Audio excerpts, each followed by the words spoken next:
I'm speechless. I agree. I'm a Spookala virgin, no more. It's wonderful. It's wonderful to see you all, and it's very heartwarming, and I don't know what else.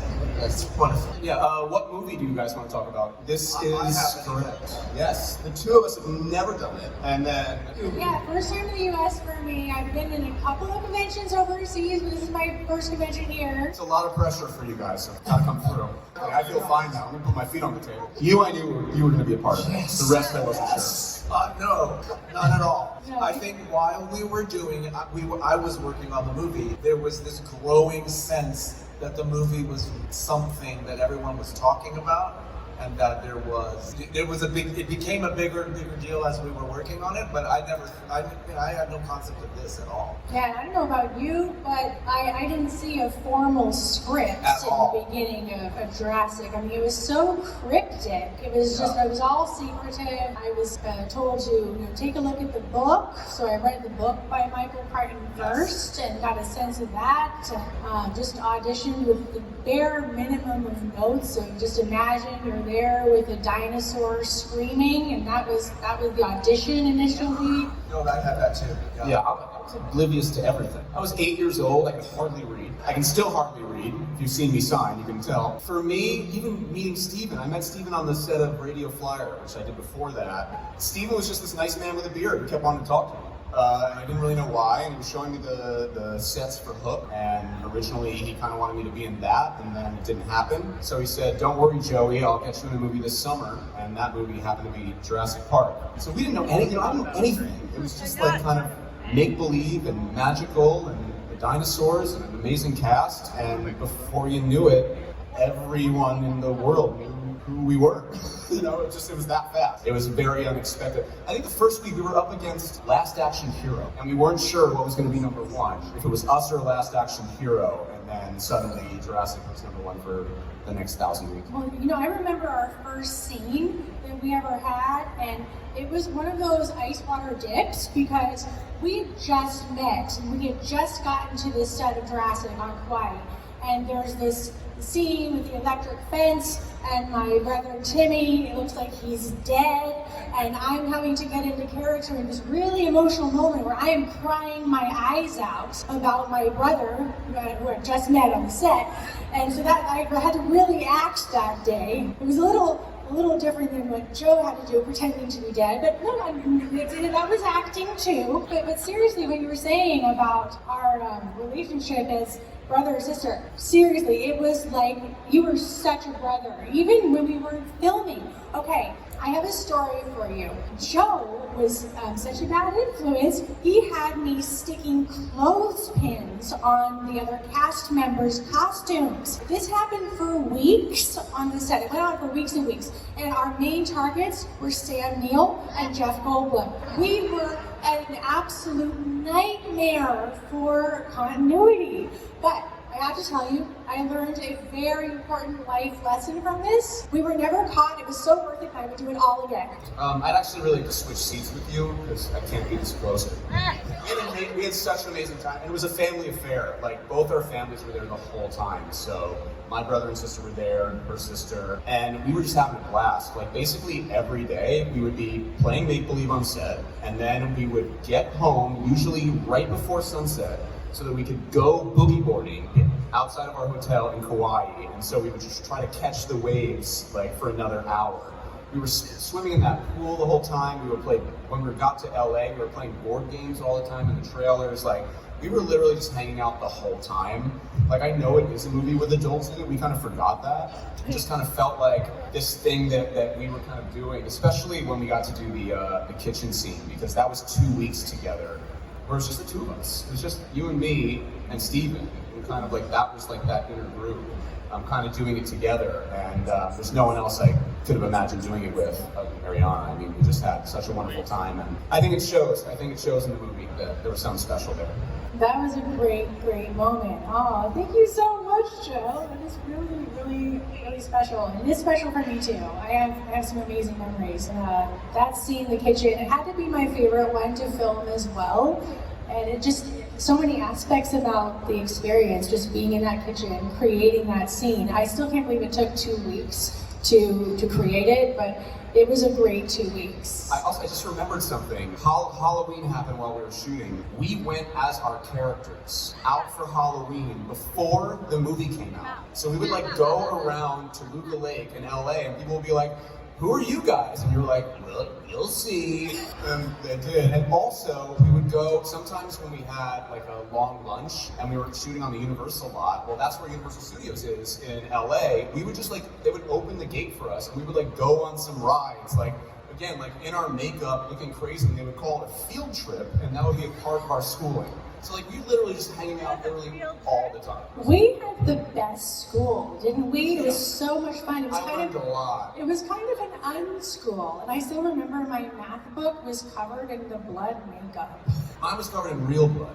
I was, like Ariana, I had been told to read the book before auditioning for the movie, and I was really psyched to be up for this great, huge role that was in the book. And then I was booked for one day on the movie. I remember I asked to read the script that wasn't readable. They told me that I had to go to Spielberg's office and sit in the waiting room and read it and give it back. But that is when I found out that I indeed was working only one day on a character that I thought was a much greater opportunity. So when Colin Trevorrow reinvestigated the character for the Jurassic World trilogy, I had been bitter for 23 years about character having been slighted. That's how I felt. And felt incredibly, I don't know, validated or seen or something, on behalf of the character. I felt, oh, finally he gets like a voice of some kind. And that has really felt really good. It's been a big part of a big sense of peace in my career, actually.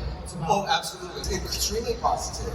It's all of one mind, right? It's all like a healed thing.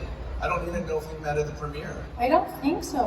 We met at the premiere of Jurassic World. Yes, that was the first time we met. And then we met at the season 4 premiere of Mr. Robot. Yes, I absolutely remember that. Yeah. Who are you?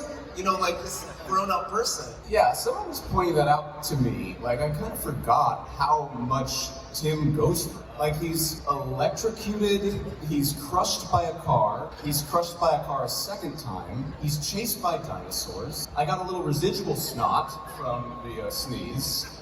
He really goes through it. I also had to eat some terrible lemon meringue pie. I think that was the most dramatic. I mean, the makeup and the blood and everything was fun. It was very crusty though. I remember like trying to get into those clothes. They were like always like, because they kept them dirty because they wanted to keep continuity, so you would have to like slip into them in the morning when it was all crackly, and then they would like put more like dirt on me or whatever. But actually, Steven always thought I was too clean. Every day, the first thing we do when we showed up on set is take my hair and just go, like how like neat I looked. Well, that's like a dream, right? That's like an actor's dream, the opportunity. People often personalize the characters and feel bad for us when we have to do bad things, but we love doing bad things. We want to do bad things. And the redemption of a person who's done bad things is the ultimate goal. If you are in a well-written role, the character's redemption is absolutely essential to your enjoyment and the audience's enjoyment and appreciation of the depth of that character. And so for them to have taken him down the road and back again was great for me. I loved it. I couldn't be happier about it. And as I said, it was the antidote to my bitterness about being left behind, being not acknowledged, having even left the island. They were taking tally of all the people that had left the island, and they never even counted him as important enough to have whether anybody cared or not. And then suddenly that became a plus, because then he was salvageable for the trilogy. I mean, I think that my favorite dinosaur is the velociraptor because she my baby. What's the spitter called? Dilophosaurus? Dilophosaurus. Yeah, the spitter. Yeah, I mean that's how we do it on set. We didn't, we were familiar with each other, so we called him the spitter. I just love that moment in the movie. Kind of a hero because kills the bad guy.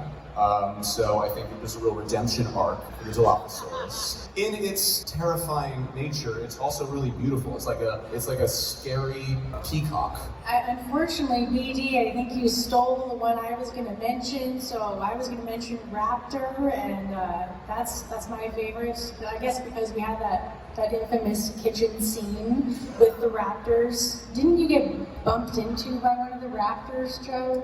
Yeah, that's why I didn't choose the raptor, because it physically injured me. And I'm still bitter.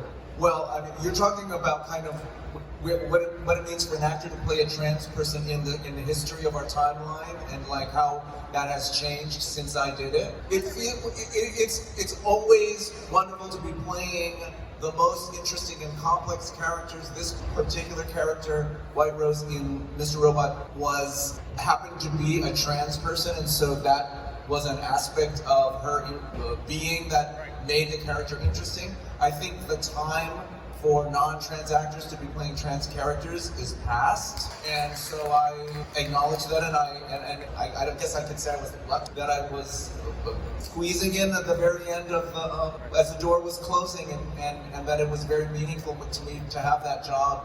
I took that job with a certain amount of trepidation, and then I just tried to run with it. You know, I don't know. It was so great. Thanks. Boy, it would be nice to find out one day. He might be of two minds, because that was his passion and his love, but I'm sure it's also now his greatest fear and some kind of trauma that he'll have to work through in his life. And I think it would make for a very interesting character.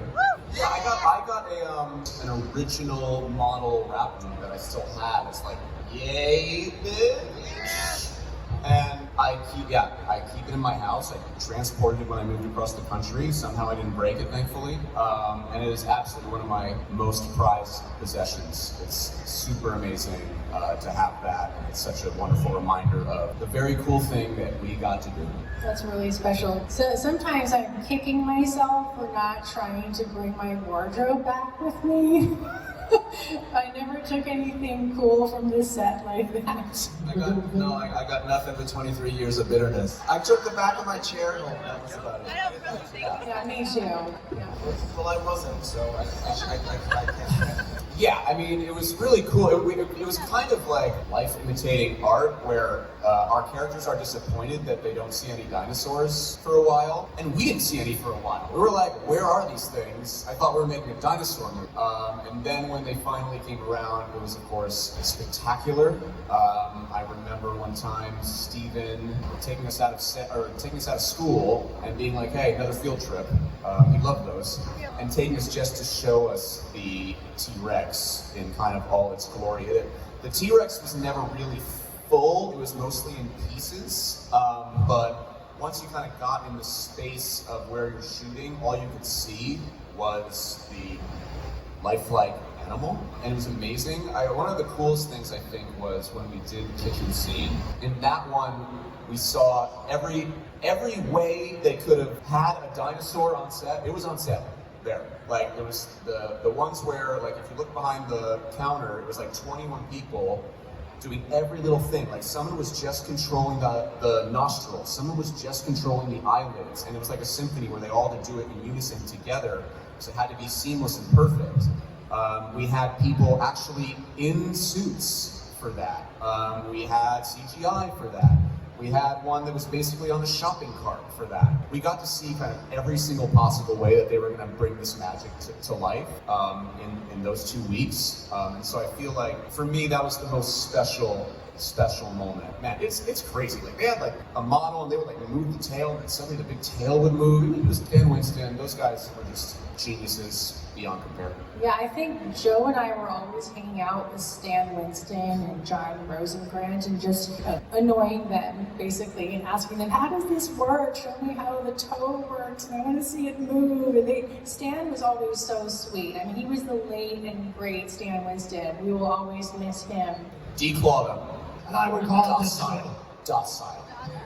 I like them just the way they are. No, I don't know what I would do. What would you change? What's to change? The whole point was going to. The point is to have, you know, I'm trying being a method actor now. The point was to kind of recreate, to allow humans to walk the earth with dinosaurs and to give that authentic experience to people. It all went awry, but that's okay. I always felt as the character that a sense of that part of that conflict was a sense of whether or not one strayed from the reality of that or not. Oh, that is quite a question. I think after Lex is traumatized by this entire experience, I just can't imagine she'd want to bring one back to life and then clone it. This is just not happening. Oh my gosh. Well, it was, I have a really wide range of feelings about SVU, and one of them is that I am incredibly grateful for the exposure. It just skyrocketed my exposure to a whole other level than it had ever been at before, from Dick Wolf and from his faith in me and giving me that job. That job was really meaningful to me because I was a new dad right when I got that contract. I wanted to stay in New York. I didn't want to come traveling, going to LA, and I wanted to be home with my family. And so I was able to sign a contract to be a series regular on a hit show that lasted for me for 11 years and was extremely incredible in the timeline of my life. That was just incredible. Compared to the work that I'd done in the theater, that you mentioned,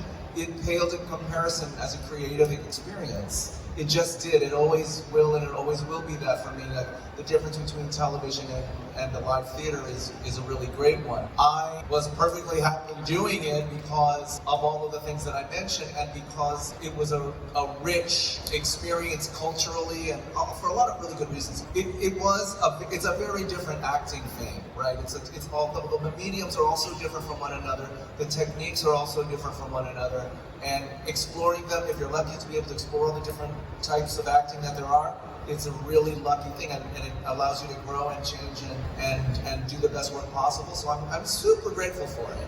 It's going to be a boring, quick answer. No. There's nothing. I don't think there was any full scene on the cutting room floor that we were supposed to be. No, I mean, we were so great. They couldn't possibly have anything.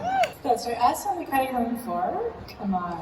I feel like there's like some, what's the word, canon for this out there? I feel like there's like something that has taken, I don't know, either comic books or somewhere where like they say kind of what happened to Tim. What do I think happened to Tim? I mean, we were talking about this, like they are the heirs to John Hammond's fortune, right? And there's got to be something there that has been passed down, even if the company goes somewhere else, that like they have some connection to it. And I would have to imagine that Tim has found his way into this world, and hopefully as a hero, not a villain, trying to do something to maintain, I don't know, the order, because it's gotten chaotic, but also like preserve what was so amazing about the dinosaurs coming back in the first place. And I don't know, maybe trying to find some way to still make it work for dinosaurs to safely coexist with humans. That's my guess. I don't know. I don't think any of us will know for sure right now. A bunch of fans, I think, have come up with some great scenarios, I'd imagine. I think that Lex and Tim became pretty close after going through that experience on the island, so they had a good friendship, and they probably grew up working together on whatever project was meaningful to them. I can imagine Lex probably stayed involved with computers. That had to happen, but who knows exactly where it all went. Yeah, I think Tim maybe wrote a book about it. Well, No, you're not giving this one to me. You go first. I did joke while I was doing Gotham that Hugo Strange was the result of what happened to Dr. Henry Wu. That Dr. Henry Wu became Professor Hugo Strange and then started modifying people's bodies and ended up in the Arkham Asylum and, did all those terrible things out of creativity, a need to be creative. I had no idea. He'd be an accountant. And you said this was going to be an easy interview. Make it multiple choice or something. Superhero models. Yeah, as long as we get to wear capes, that sounds good. If you like the video, please like and subscribe.